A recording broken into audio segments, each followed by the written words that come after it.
Musi rejuvenation సంబంధించి ఈ మధ్యన ప్రభుత్వం చాలా హడావుడి చేస్తోంది. చాలా పెద్ద పెద్ద కేటాయింపులు చేసినామని చెప్పి గొప్పగా చెప్తా ఉన్నారు. అధ్యక్ష, మూసీలో అతి ముఖ్యమైన కంపోనెంట్ అధ్యక్ష సివరేజ్ ట్రీట్మెంట్. హైదరాబాద్ మహానగరంలో 2000 MLD సివరేజ్ ఉత్పత్తి అవుతుంది. అందులో ఆల్రెడీ మేము మొత్తం కూడా పూర్తి చేసాం. మీరు చేసేది ఏం లేదు కొత్తగా సివరేజ్ ట్రీట్మెంట్. 100% సివరేజ్ ట్రీట్మెంట్ 3866 కోట్ల రూపాయలతో మేము చేశాము. మొన్ననే ముఖ్యమంత్రి గారు కూడా పోయి ఉప్పల్లో నల్ల చెరువులో ఒక ఎస్టీపీ కూడా ఇనాగ్రేట్ చేశారు. ఇంకా కొన్ని కూడా మేము కూడా విజిట్ చేస్తాం.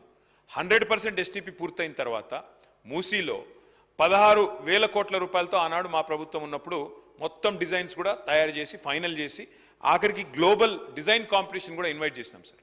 చేసిన తర్వాత ఇవాళ మాకు ఆశ్చర్యం ఎక్కడ కలుగుతా ఉందంటే, ఒక రోజేమో 50,000 కోట్లతో మూసీ ప్రక్షాళన, మూసీ బ్యూటిఫికేషన్ అని ఒకరోజు ప్రకటన వస్తుంది.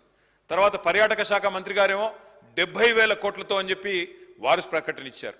ఆ తర్వాత ఈ మధ్యన ముఖ్యమంత్రి గారు గోపన్పల్లిలో 150,000 కోట్లతో మూసీ అన్నారు. అధ్యక్ష, నేను అడిగేది ఒక్కటే, శ్రీధర్ బాబు గారి నుంచి క్లారిఫికేషన్. ప్రజలకు తెలవాల్సిన అవసరం ఉంది. ఇది ప్రజల సొమ్ము.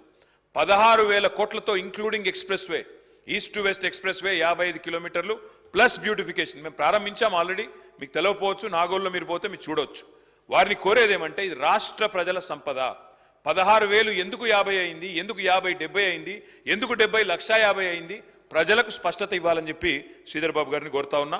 మూసీ బ్యూటిఫికేషన్ విషయంలో మొన్న నేను డిప్యూటీ సీఎం గారిని చూశాను. ఒక డిపిఆర్ కూడా తయారైంది. మేమేమి ఊరికేనే అడగలేదు, లెటర్ బాలేదు, కేంద్ర ప్రభుత్వానికి డిపిఆర్ కూడా ఉంది అన్నారు. డిపిఆర్ దయచేసి ఉంటే సభ ముందు టేబుల్ చేయండి. ప్రజలందరూ, సభ్యులందరూ కూడా చదువుకుంటారు. ఎందుకంత మొత్తంలో ఖర్చు పెరిగిందో అర్థమవుతుంది.